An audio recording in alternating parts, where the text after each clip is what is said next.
Hello mathematicians, puzzlers, and other curious people. We're taking a look at the problem on pie graphs from the review guide for the second test for Math 0325. So here it says that South Central Bank has a policy that limits the amount of debt customers may have in order to receive a loan.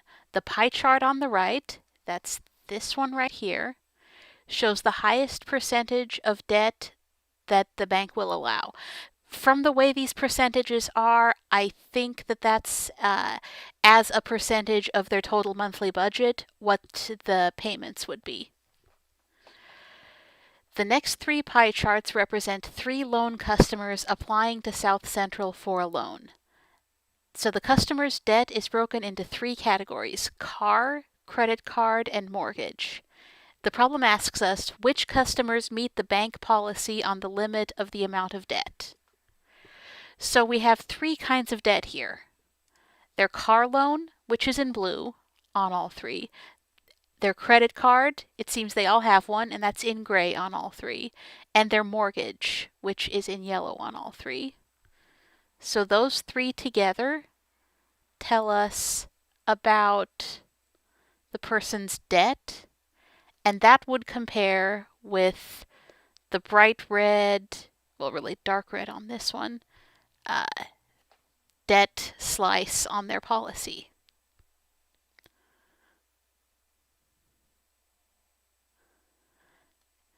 So in their policy, they set a maximum amount of debt of 35% of the applicant's budget. So it looks like Dimitri here is well within the policy. Because, let's see, 4 and 4 is 8, 8 more is 16, so his debt is 16% of the budget. So Dimitri, however exactly he pronounced it, he didn't tell me, gets the loan.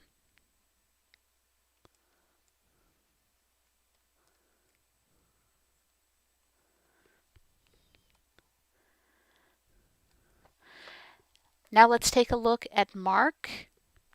So Mark has a car where the payment is 2% of his budget, a credit card that the payment is 1% of his budget, and a mortgage that the payment is 32% of his budget. And collectively, let's see, 2 and 1 is 3, 3 and 32 would be 35%.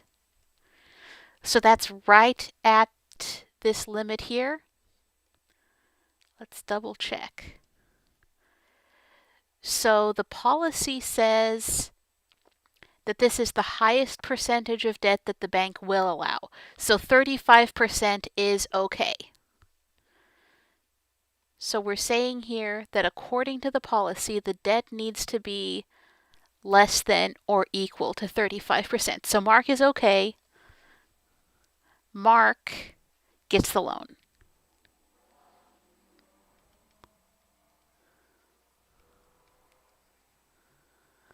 Now, last but not least, let's take a look at Debbie. And what I notice here is that Debbie has a car payment that's 6% of her budget and a credit card payment that's 3%. Together, those are 9%. And then a mortgage that's 34%. So 9 and 34. Well, 10 and 34 would be 44. Take one off because we really only want to add the 9.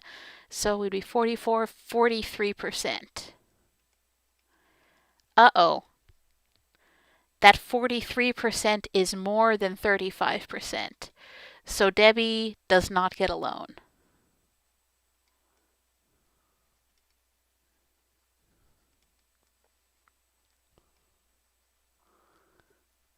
So your debt to income ratio is a real thing that financial planning people and bank loan officers take a look at. So that's why it's a good idea just to make sure that you'll have options in case you need to get a loan for something to keep your debt down the best you can.